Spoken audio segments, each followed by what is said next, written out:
Welcome to the Insightful Investor Podcast, a weekly series that seeks to share industry, investment, and market insights. Learn more about our show at insightfulinvestor.org. Joining me on the podcast today is Bob Louzan. Bob is the co-founder, managing partner, and portfolio manager at WhiteHawk Capital Partners, which is a private credit investment manager that specializes in asset-based lending, which we'll spend a lot of time on today. WhiteHawk is best known for its creative and flexible approach to providing liquidity to borrowers who may not have access to traditional financing. Bob, thank you for joining us today. Sure thing, Alex. Good to see you. Good to see you as well. Let's go back to the beginning. You have a relatively unique approach in the investment world. What was the path that led you to focus on asset-based lending, and what drew you to this corner of the market? I've been doing lending in the middle market space my entire career, dating back to the early 90s. And the first decade or so, I was more of a cash flow lender, trying to find companies that were good companies that probably didn't need the cash, but could show that they could pay it off. So that was my first foray into lending. And then at the turn of the century, around 2000, I went to what I always refer to as the dark side, but started doing more workouts and restructurings, and realized, well, what do you do when the cash flow evaporates? And started really focusing on how do you get your money back, and really leaning more on assets than cash, and converting those assets into cash to pay us off. So I'd say around 2001, 2002, that's where I made the shift. And first, I was starting to just look at it as a recovery mechanism. But what I recognized with during that period of time is there's still a lot of really good companies out there. Just because they were in that situation at that moment in time didn't necessarily mean they were bad companies.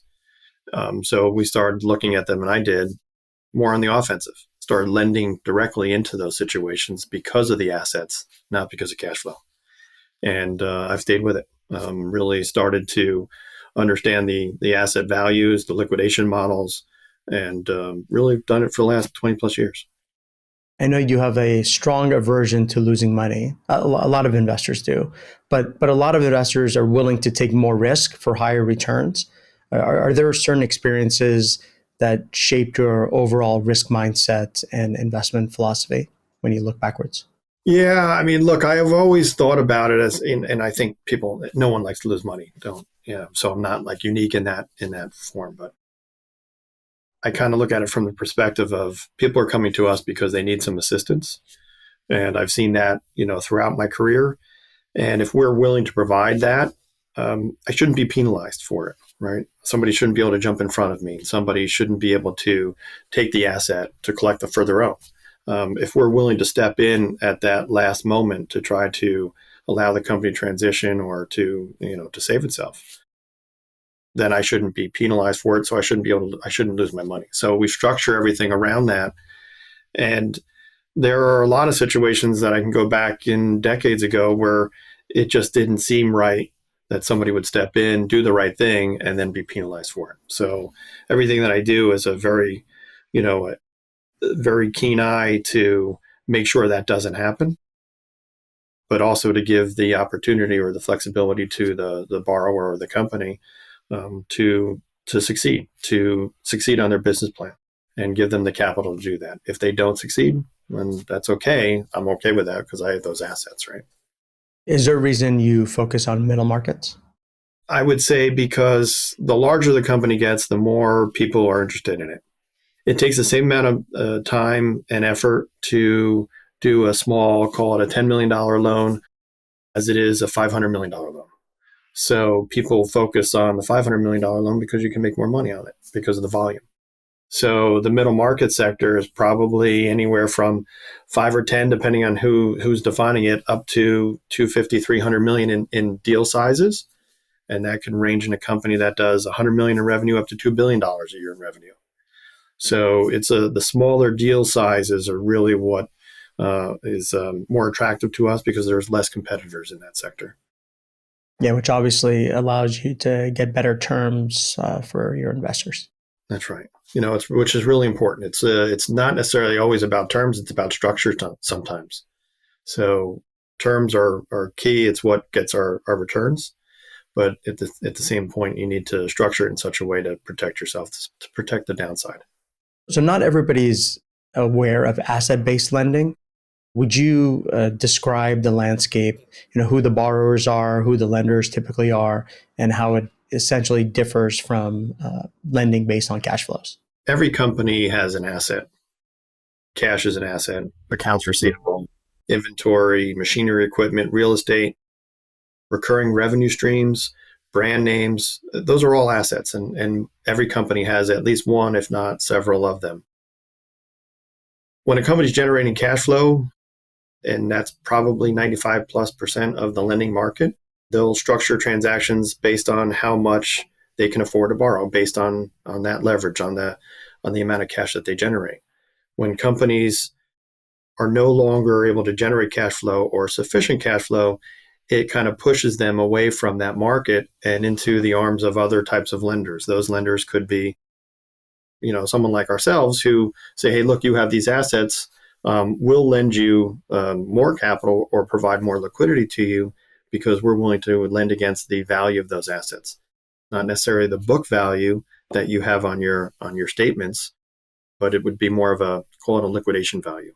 So we'll do an analysis to determine what, if I had to sell it as a lender, that asset, how much could I get for it? And then I'll lend money against that. So typically you would see, and it probably started a long time ago before I was even involved in this, the retail sector is a big ABL borrower, simply because if you think about it, all that inventory in all the stores is an asset, and it turns very quickly. They may not generate cash flow throughout different seasons of the year, but there's certainly a lot of asset value inside the company. So they became predominantly asset-based borrowers. So when you think about that, when we got involved, my partner John Ahn and I, we looked at it and said, well, it's not just inventory, retail inventory. It could be any asset, and we should be able to structure it the same way. And think about like trucking equipment. People will borrow money to purchase trucks. That's the same process. You're taking that truck, that asset. It's a liened asset, a titled asset, and we could lend against it. So if you don't pay us back, we could take that truck, drive it down the street, and sell it at an auction. So we're always constantly looking from that perspective of what's the liquidity of the asset pool, and that's how much we can lend to you. But it's down to any type of company in any type of industry. We'll just take a look at the asset, we'll determine the value, and we'll provide liquidity to that value. Similar to a car loan or even a mortgage. Yeah, exactly. So, I wouldn't necessarily lend to consumers, but think about your residential mortgage. It's the same exact way. The banks lend you upwards of 95, 100% against that house's value, right? The fair market value. I do the same thing, but with business assets. With a wider margin of safety, I'm sure. Yeah, because think about the residential market. It's a extremely liquid market, depending on the time of the cycle, right? But there's always buyers and sellers in that market on a daily basis. The assets that I would deal with are not necessarily as liquid. So even if it were a distribution center, there may be several buyers for it who are interested in it, but I'm not going to sell it tomorrow. It's probably going to take 6 to 9 months to find the right buyer at the right price.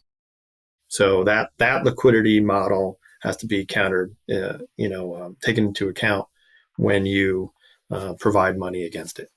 So staying high level, fixed income typically involves 4 main risks. There's interest rate risk, credit risk, liquidity risk, and I suppose inflation as well. How do these risks manifest in asset-based lending? We look at the world a little bit differently. I don't need the economy to be humming along. I don't need interest rates to be low. I don't even need the company to succeed to get my money back. And when we underwrite our transactions, we're removing all of those risks. If those risks exist and something needs to happen in order for me to recover on my loan, we wouldn't do the loan. So every underwrite that we enter into, we look at it as if the company is going to fail and no longer exist tomorrow. And that's the complete opposite of how I was, taught credit and how we teach credit today. We teach credit today to understand, well, are they a good management team, or is it a good business plan? And, where are they in their market, and you look at all these factors to determine why it's a good company. Our credit committee is the exact opposite. This is a bad company. They're obviously coming to us because they're not generating cash flow. Maybe it's the management team, maybe it's the industry. It could be a variety of factors, but that should not impact whether we get our money back or not. And if it does, we pass. We even do, lending into industries that deal with commodities. And we remove the commodity risk from that transaction. So that if I'll use, coal or oil and gas, people kind of run away from it because coal's a 4-letter word. But there's great risk in the pricing of those commodities. If I need oil to be $75 a barrel for me to get repaid, I'm not going to do the transaction. We actually got involved in that industry when oil was, trading at $25 a barrel.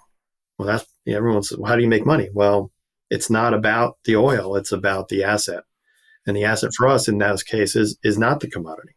So it's more transportation equipment, things like that. Yeah, because all the factors you described earlier impact cash flow. So if you're depending on the cash flow to get paid back, then you have to worry about all the factors that influence the cash flow.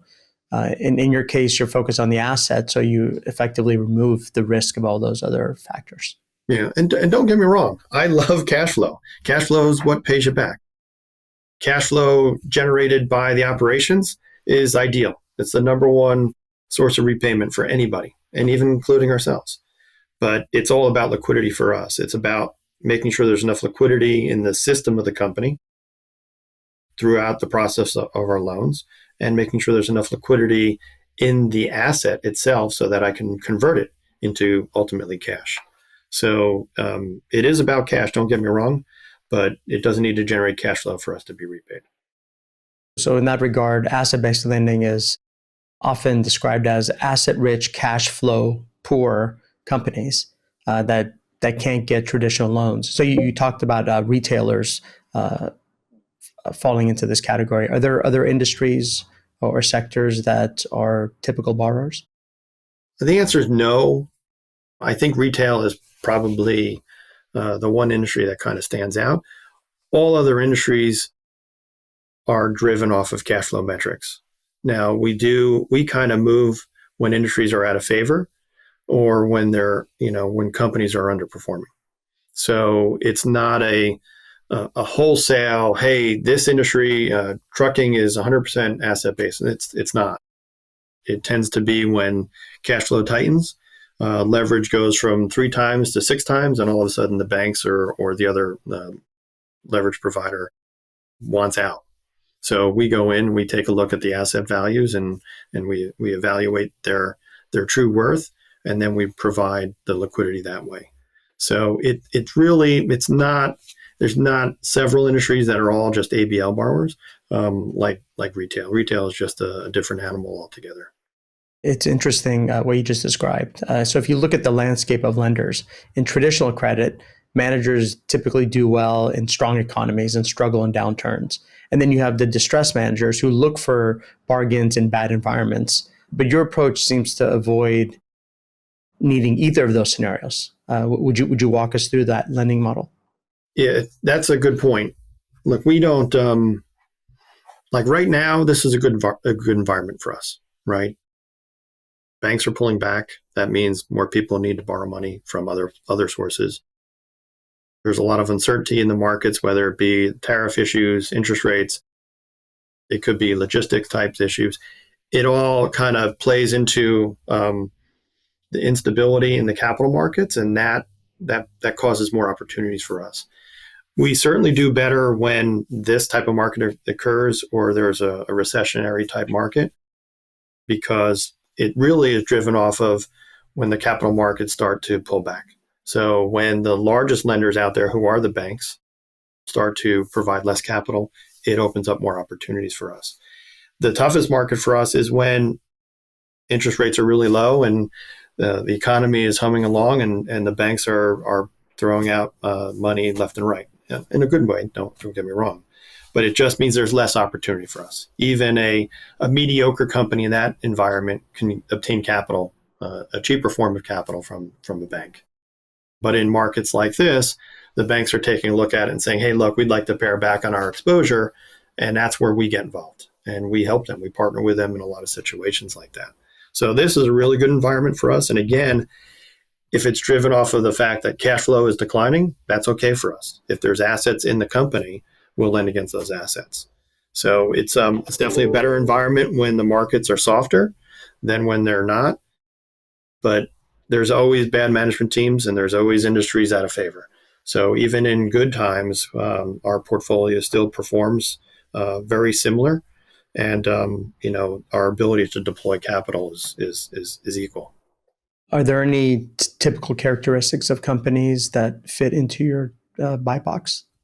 I would say that when we look at companies that fit more in our box than others, it pertains to companies with fixed assets. So companies that have assets that are less liquid than others.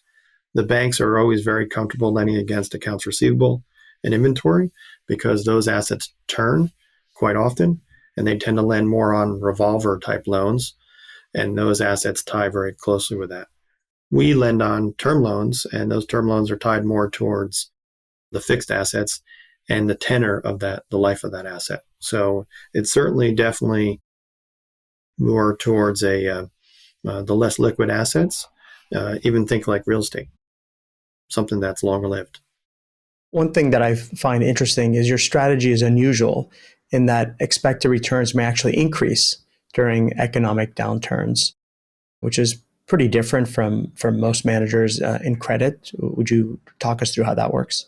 Yeah, so everything to us is based on the credit agreement, and that's a contract between us and the borrower. When companies that we deal with, because they're less liquid or they're generating less cash flow, they tend to bump along the bottom a little bit, bump against their business plan, and that business plan causes them to come back to the table.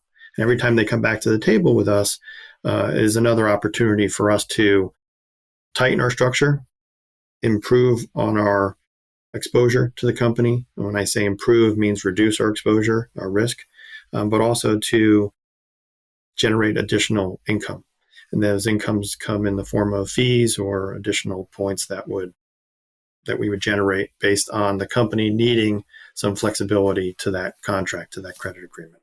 So whenever a company enters into a default or needs something from us as the lender, it's going to come at some price. And that price will either be tighter structure and or increased pricing. And when companies, and we'll talk a little bit about this, I'm sure, but some of the companies that we deal with have gone into bankruptcy. And when a company goes into bankruptcy, that's a default in our document, and we charge the default rate of interest. So another 2 or 3% gets added to what's owed to us, and driving that return on our transaction higher. Obviously, bankruptcy can be messy. It can be adversarial. It can be unpredictable. You don't know who the judge is going to be. You don't know who the other creditors may be. What are the biggest risks you face in these types of situations, and how do you typically manage through that? The two risks that we really have no control over is the judge. We don't know where the company's going to file, and you don't know which judge is going to get appointed. So that's an unknown, and you can't do anything about it. But judges are judges. They follow the rule of law. So as long as we're living inside the bankruptcy code, we should be fine. But always know that I would say the overwhelming majority of the judges will always err on the side of the employee. So as long as we're taking care of the employees and managing our credit to make sure that the employees are covered, we should be fine. The other one that is an unknown is who are the unsecured creditors, right? Who the creditor committee will be, and how much they'll fight and how much they'll hold up a bankruptcy process. We kind of go into every loan assuming that it's going to go into bankruptcy. Now, 75-80% of our loans do not. They all perform and they pay us off as planned, either through refinance or some other process that they were intending to do. The 20% that have gone into bankruptcy, we prepare for it the day one. And we use bankruptcy counsel to write our credit docs, not necessarily because a corporate attorney, can't provide that service, but we want to make sure that our document lives inside the bankruptcy codes day one. So that when a company does file for bankruptcy, we're not concerned about our credit document. We're more concerned about liquidity. And we can focus on liquidity with the company, either providing additional liquidity to run a process or making sure that the company can live inside the existing liquidity through cash collateral, use their own cash to run that process. So for us, it's not about, oh my gosh, the house on fire and we need to get everything out. We already have planned for that and we already know the escape routes. And the escape route, again, is through the asset conversion. A lot of companies and some companies have restructured inside bankruptcy and have emerged. And that's fine. That's perfectly fine with us. And that's our strategy, meaning that we're not a loan to own and we're not a loan to liquidate. We're more of a transitional or a rescue loan provider. And if that loan helps provide you what you need to do to transition to the other side, great. If it doesn't, back to my earlier comment, we shouldn't be penalized for that, right? We're here to help. We're not here to take the company from you. We're not here to liquidate the assets unless need be, unless there's no other alternative. But bankruptcy doesn't scare us. Over the last decade or so, we've had 20 or so companies go into bankruptcy, and about 15 of them have liquidated. And we've collected 100% back of what we're owed through that liquidation process, and the others restructured and emerged. It sounds very counterintuitive to think as a lender, you don't mind the company that you're lending to goes bankrupt, and because of penalties and fees and other add-ons, you might actually make more if they go bankrupt. It just sounds very counterintuitive. Yeah, I think, look, credit was always, hey, you're finding a good company. And fortunately or unfortunately, these companies are not good companies, but we're still lending to them. You can't be afraid of the bankruptcy process. You need to use it and live inside it to make sure that you can recover. So that's what we do. The fact that we get paid more, look, it's a lot of work. We spend more time on it. And I believe that we're being compensated for that time. And to be honest, the added risk of having to go through that process, that added risk is not being paid through the normal process, but actually selling the assets and collecting that way. So everything that is in there is contractual. So it's not like we're being paid or selling the asset for a greater value and keeping that upside potential. We don't do that. There are other lenders that do that, but we don't. We're owed $1. If we sell it for $2, we take our $1 and the dollar goes back into the estate. So it's a different approach. We're not here to make a double off of that. We do make our returns, but again, they're all contractual and they're agreed to the day we lend the company the money.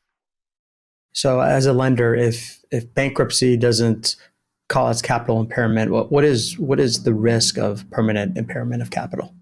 The risk for us tends to be more fraudulent activity, and it's fraud on the asset. You can have fraud in your financial statements all day long, but if the asset is accurate, that's where our concern comes into play.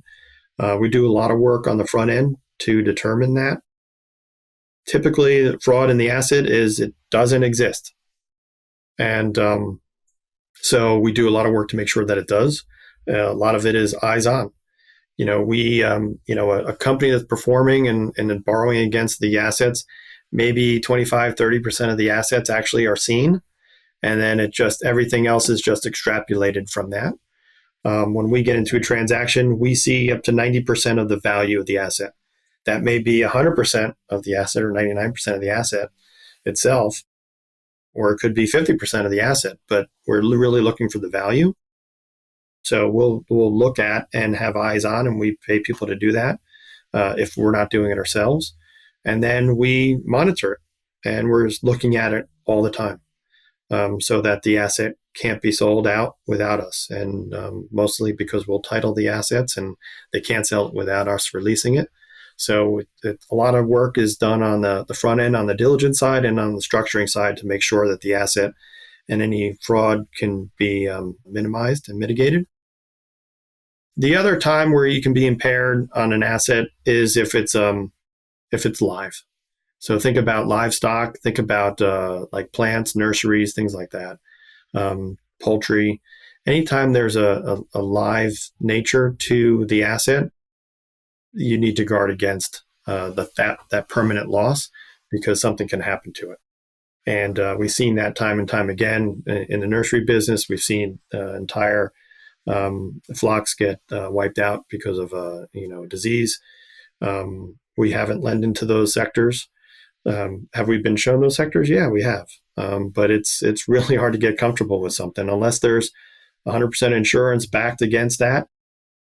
It's a tough transaction for us to do because that impairment risk is real. It's interesting. So you have companies that you're lending to that have a hard time getting money from others, and you presumably charge a reasonable yield for that, an interest rate for that. Yet the risk of loss you could argue is even lower than traditional lending. It's very interesting how that exists. Yeah, I've seen a lot of numbers out there, and they talk about default rates and loss rates on different types of loans, and they show a loss rate on ABL, and then I look back into the information, and they weren't ABL loans; they were real cash flow loans, and they were secured by the equity of the company, not the assets. So very, very low loss rates on ABL loans for sure. They certainly are dealing with the higher risk companies, higher risk performing companies because of that cash flow. And so, yeah, it's a little bit counterintuitive when you think about it, but it's a lot of work. They report monthly, they don't report quarterly, and just send in financial statements and a compliance sheet that says, yes, we're only 2.8 times levered and our coverage test is 3 times. That's not what our companies do. They report monthly. They're reporting their cash. They're reporting their assets. Those assets are tested based on what we call a borrowing base, what we lend against. And they're reporting their financials. So we're seeing the company's performance on a monthly basis, not 45 days after quarter end. So when the company is tight on liquidity, we know it the day they're tight on liquidity. It's not a wait and see, and well, how's the company doing? Well, they're going to report to us next month. We'll find out. Well, we know. We talk to our companies all the time. So it's a high touch strategy. Not going to have 100 names in the portfolio. We've got somewhere between 25 and 30. They turn all the time. As we're adding 1 or 2 on, 1 or 2 are coming off. So once we get built up to that 25 or 30 number, it just seems to be the right. If I added 5 more people, would I have 50? Probably not. That's why we don't add 5 more people. It just doesn't, there's no need for it. The size and the value and the volume is all right there. So as a lender and as an investor, you have the opportunity to earn attractive yields with pretty good downside protection. And so if that downside seems limited, why aren't there more lenders competing in this space? Are there barriers to entry? Look, I think you need to know what you're doing from a liquidation standpoint, from a valuation standpoint. And it goes back to what I was taught 30 plus years ago. Why is this a good loan? And the only time that we can say it's a good loan is because the liquidation value of the assets cover it. You can't say it because the company is a good company.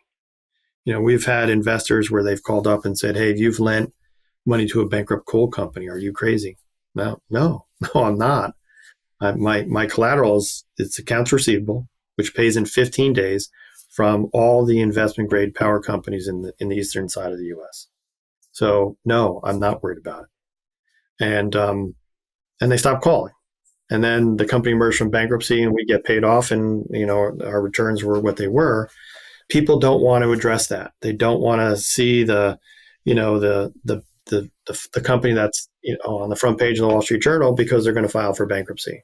They don't want to have to address that. Well, why are you lending to a company that's failing? And that it's okay. I've learned about it 25 years ago that there are good companies out there. And there are good deals even against some of those that are bad companies because of those asset values. Now, a lot of people, they're taught cash flow loans. If they can't pay you back from cash flow from operations, it's not a good loan. It's been drummed into our brains ever since the beginning of time on credit. Does the management team have good character? Well, most of our guys don't. They're not good. They're not good managers to start with, and some of them don't have good character. Does it make it a bad loan? No, because they got 1,000 or 1,200 tractor trailers over there that I can put in my name title it under my name, and I can sell them tomorrow if I need to. So yeah, do I trust the guy? No, I don't. But that's why I structure the loan the way I do. So people don't think that way. They're all thinking about, well, if they can't pay you back, then it's a bad loan. Well, most of my companies can't pay me back, yet I get paid back, right? So it's just a different mentality. And I think a lot of companies, they're not going to staff up and say, well, wow, you got to deal with 3 companies that are in bankruptcy this year. That's a bad year. No, we make more money when they're in bankruptcy. That's a good year, right? So it's a different mentality. And I don't know. I'm kind of happy it is the way it is, that people don't come into the market, and those that have tried, they kind of look at it and say, I don't want to talk about these credits anymore. Well, then don't. I'll do them, right? And that's really what's happening. It's really interesting because you're effectively not really lending to the company. You're lending effectively to the asset, and you're underwriting the asset as opposed to the company, which is very different from the way it's traditionally done. Yeah, think about there's a whole market out there for equipment leases, right? That's exactly what they're doing. They own the equipment. It's in their name, and they're getting monthly payments against it. It's no different than that. Now, they take the asset the equipment back if they're not paying. So it's no different than us. We're just a little bit, I would say, our deals are structured more on the loan side versus the lease side. We don't own the equipment; they do. So it's a little bit of a nuance, but the end result would be the same. Yeah, and you don't have to buy those assets. You can just lend against them. That's right. Do you think that this unique opportunity exists partly because so much attention is paid to the yield on these loans while the underlying risks are often overlooked or just generally misunderstood? Perception plays a large part in it. I think people do perceive that our loans are riskier because of the types of companies that we deal with. I would agree that the companies are riskier than some the other companies that are out in the marketplace. I disagree on the risk level.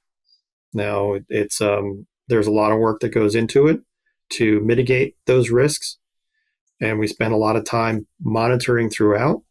These are not loans that you put in your drawer and you just collect a coupon. These are loans that you're hands-on. We have relationships with every single one of our borrowers.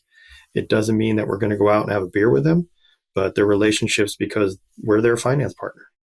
And they may not like the outcome all the time, but at the end of the day, we need to work together to either to resolve the issues at hand, which are underperformance or payback of the facility. And I'm okay that people kind of look at us and think that our portfolio is much riskier than theirs.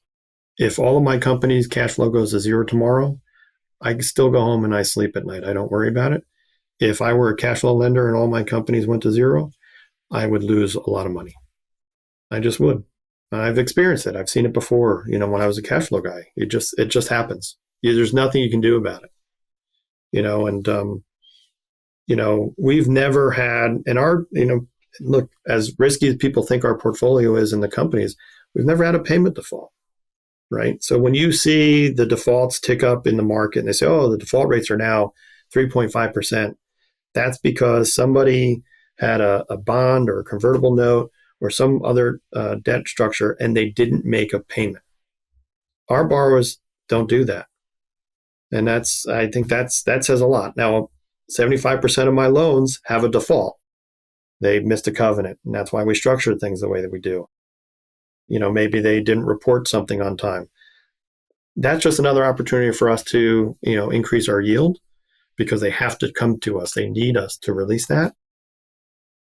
But they're not missing a payment. and they don't. Even when the company's going to bankruptcy, they still pay us cash interest. That's part of that bankruptcy code. That's part of our asset. Every company that goes into bankruptcy has an opportunity to present a plan of reorganization to the court, and we can't stop that. That's fine. We're not looking to stop that. But they need to use the assets of the company to effectuate that plan of reorganization. Well, I'm the lien holder on those assets. They need to use those assets. They need to compensate me. So we receive adequate protection payments because we're adequately covered by the value of those assets when a company's in bankruptcy. They still need to pay us interest, and that's part of the process. So even when we go into bankruptcy, we're still paid cash interest. And that's why I think our investors like it, because we distribute all of our income to our investors on a quarterly basis. So if my company stopped paying me cash interest, then I'm not distributing, and that's not our plan. I'm a cash pay guy. If my company can't pay me cash interest, I don't want to lend to them. That's a risk. That's a bad sign that there's no liquidity in the system to pay me. And if it's a cash flow loan and they can't pay you, well, that's worse. At least I can turn around and foreclose on the assets and sell them if I need to. It sounds like the reason the opportunity exists is that there's negative headline risk or optics of lending to companies that are in trouble. And then there's a lot of work to lend, to assess the assets, to lend based on those assets, and then eventually if you have to liquidate the assets. So there's a specialization there as well that also keeps the competition out. Yeah, definitely. I mean, we talk to every one of our borrowers every month, and some of them multiple times. And they need us. And it's important for us to understand what's going on. That's how you stay on top of a bad performing company. And that's how you stay on top of the asset values. And we structure everything around the assets first and foremost. And once it clears that hurdle for us internally, then we structure around the performance of the business. So that way we get them to the table every opportunity we can. Have you noticed an increase in competition compared to when you first started investing in ABL? I'd be lying if I didn't say yes. I think certainly in the marketplace, private credit is a fan favorite, right? So a lot of people are raising money to put money into private credit. Most of private credit is cash flow lending. We have seen a number of smaller shops open up over the last decade, us being one of them 10 years ago, to do this. And I think it's more out of a necessity because the banks had pulled back in this market, and it created a hole for a lot of these borrowers. So I would say, yes, it has, but the overwhelming majority have focused on the retail sector, which has allowed us to capture a lot of the market outside that. There's a perception that ABL is primarily for distressed companies that we've talked about, but the market may be broadening. Do you see the profile of ABL borrowers evolving? Definitely. In this environment, I definitely see better companies, better performing companies. So it's that mediocre group of companies that could get capital when times are really, really, really strong. They start to come into my market a little bit more. I probably have more companies today that generate free cash flow than I did 5 years ago, and it's a function of that.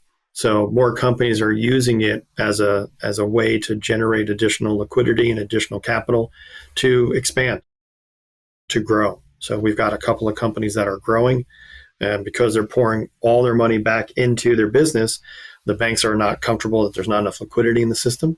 So they've approached us, and they've got asset value, and they're buying more assets with this cash, that it only enhances our coverage metrics. So definitely we're seeing better companies and more companies that wouldn't typically come to the ABL market to borrow money, which is good. I'm happy to see it.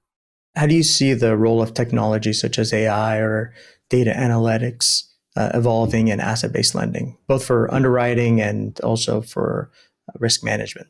Yeah, I'm not sold on it yet.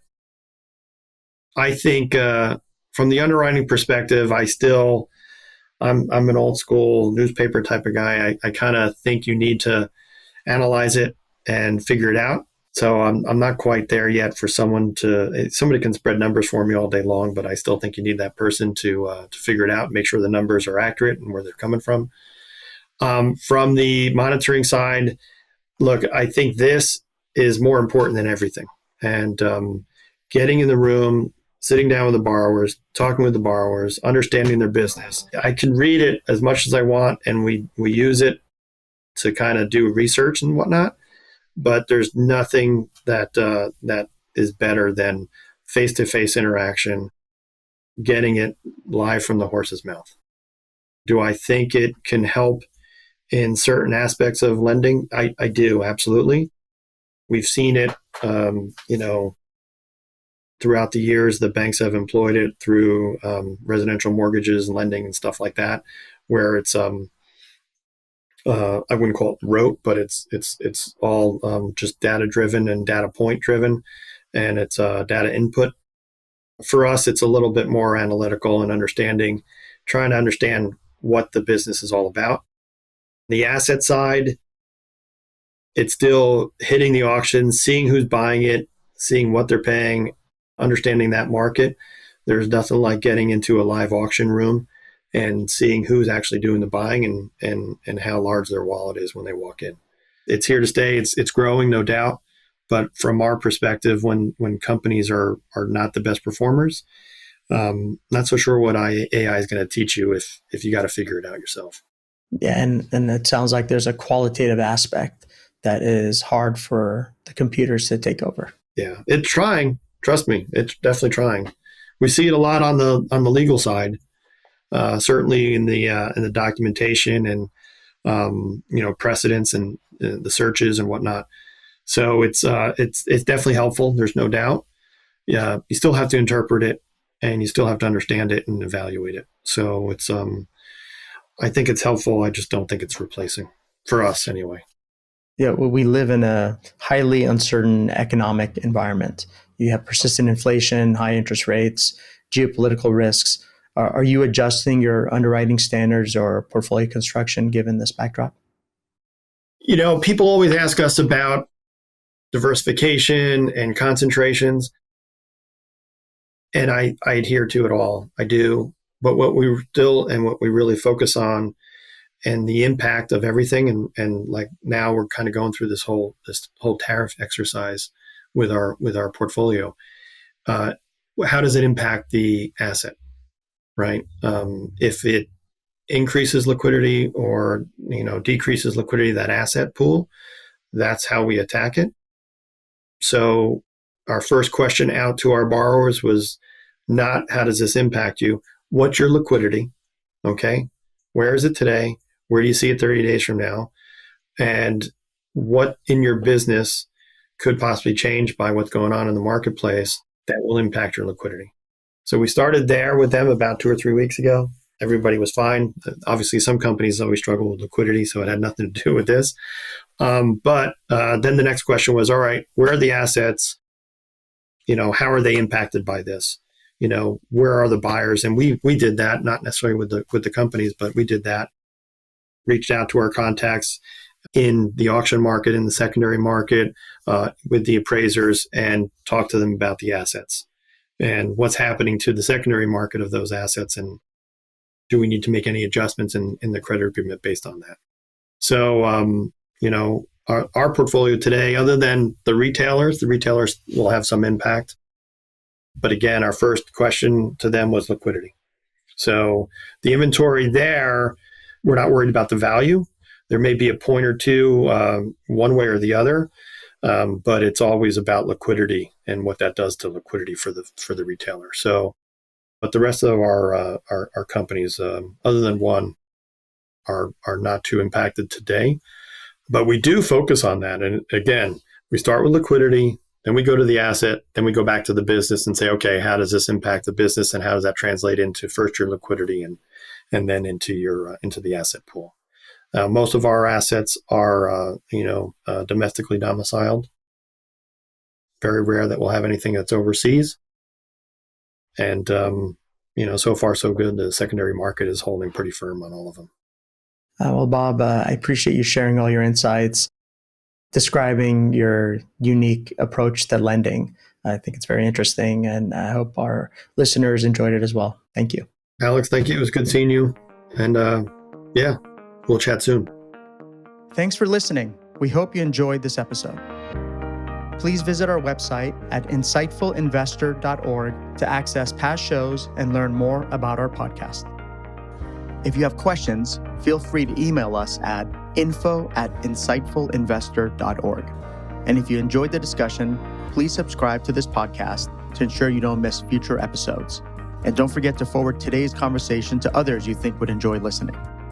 This podcast is provided for informational purposes only and should not be relied upon as legal, business, investment, or tax advice. All opinions expressed by podcast participants are solely their own opinions and do not necessarily reflect the opinions of Evoke advisors, their affiliates, or companies featured. Due to industry regulations, participants on this podcast are instructed not to make specific trade recommendations, nor reference past or potential profits. And listeners are reminded that securities trading, commodity trading, and alternative investments are complex and carry a risk of substantial losses. As such, they are not suitable for all investors.